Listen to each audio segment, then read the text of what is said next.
What's up mga kamani magnet? Alamin natin ang masaswerteng prutas na pwede nating ihandad sa bisperas ng bagong taon para ang pasok ng 2024 ay maging maswerte.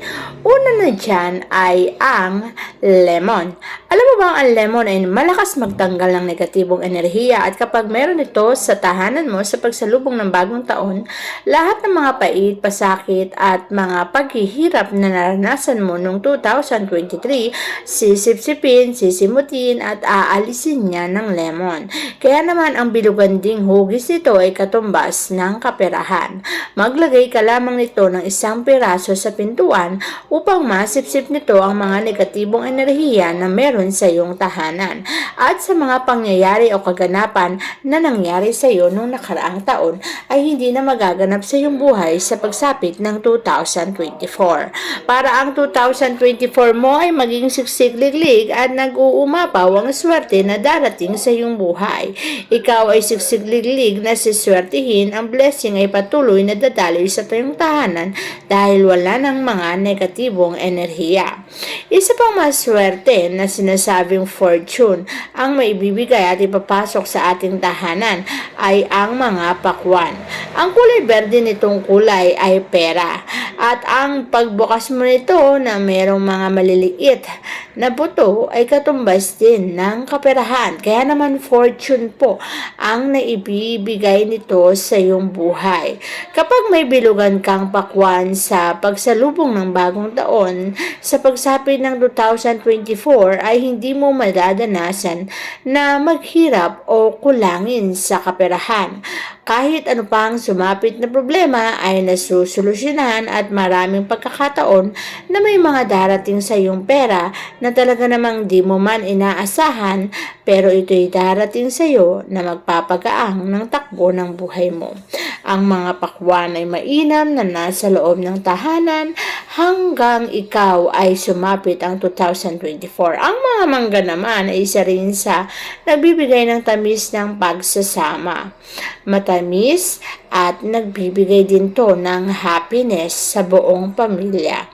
Bukod sa tamis ng pagsasama at happiness na binibigay ng mangga, mainam din na merong matamis na mangga sa hapagkainan sa pagsalubong ng bagong taon.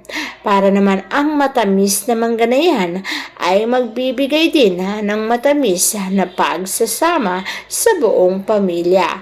Mas mainam kasing may nakahain na matamis para kapag buong taon ang pagsasama ng buong pamilya ay magiging matamis din, magiging maganda at magiging makabuluhan ang takbo ng iyong buhay pamilya sa buong taong 2024. Kaya tandaan, matamis na mangga ang ilagay sa hapagkainan.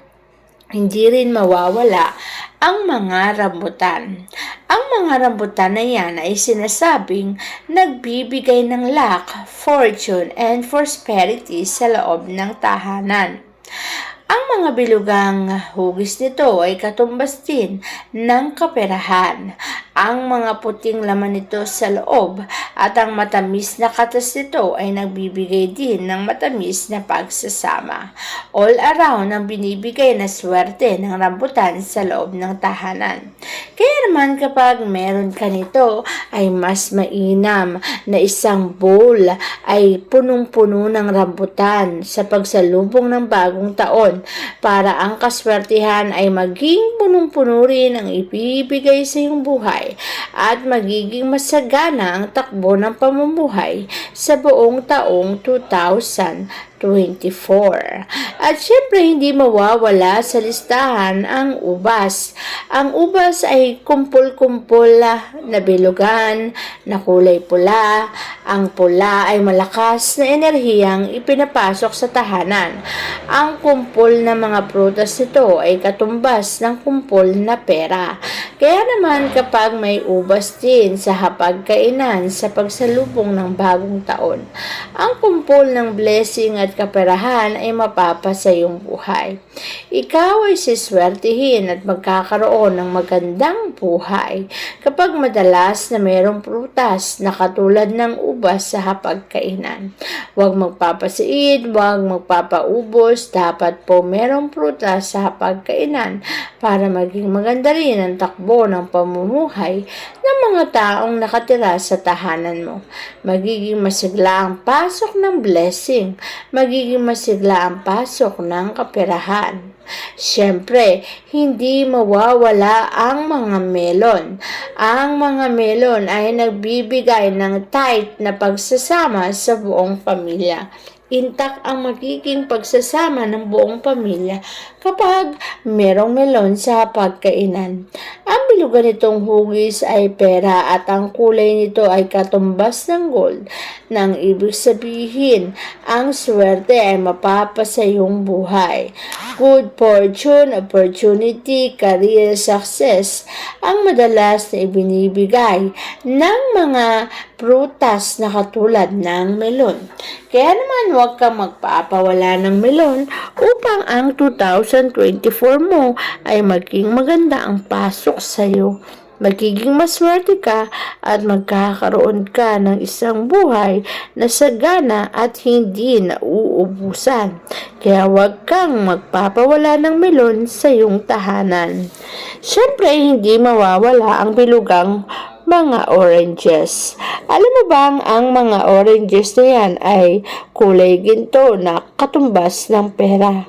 Ang mga oranges na yan ay dapat meron sa tahanan, sa loob ng kusina, at syempre huwag ka ring magpapawala ng mga kyat-kyat na parang orange na maliliit na ihahagis mo po sa pagsalubong ng bagong taon. Ang paghahagis ng mga orange o kyat-kyat ay magbibigay din ng kasaganaan sa buhay. Ihagis mo lamang ito papasok sa loob ng bahay sa pagsalubong ng bagong taon para sa ganon, maging maganda ang takbo ng pamumuhay mo sa loob ng isang taon. At siswertihin ka, hindi mo mararanasan ng maubusan o masairan, sapagkat ang swerte ay mapapasa iyong buhay. Siyempre, hindi rin mawawala ang prutas na apple. Ang mga apple ay nagbibigay ng magandang pagsasama sa relasyon ninyong mag-asawa. Ito ay sumisimbolo ng love, affection, and long-lasting relationship sa mga taong iyong iniibig.